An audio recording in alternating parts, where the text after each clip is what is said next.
The city never gave me anything.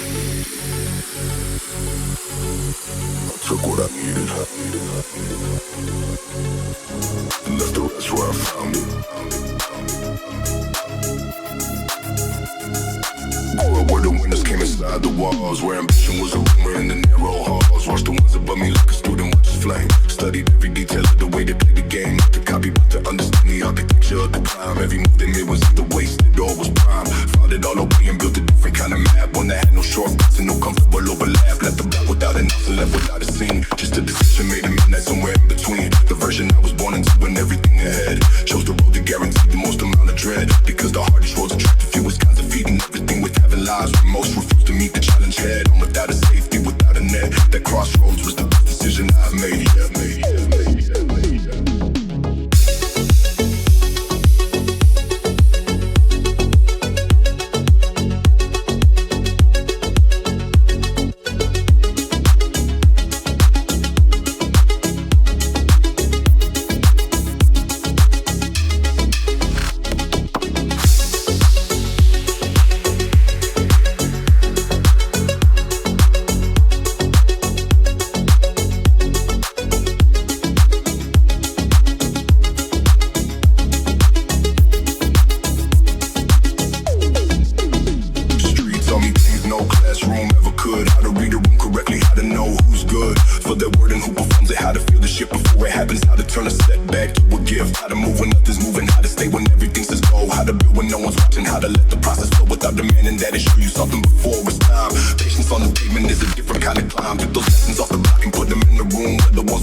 it happens, how to turn a setback to a gift, how to move when others moving, how to stay when everything says go, how to build when no one's watching, how to let the process flow without demanding that it show you something before it's time. Patience on the pavement is a different kind of climb. Took those lessons off the block and put them in the room where the ones with education hadn't left that much room for a different kind of knowing, for a street forged kind of mind. But I found the gap between that certainty and walked inside. Now the same institutions that would never let me through, the kind of thinking that the pavement put me through. Funny how the lessons of the hard road teach us best, are the ones the comfortable ones spend their whole lives trying to suggest.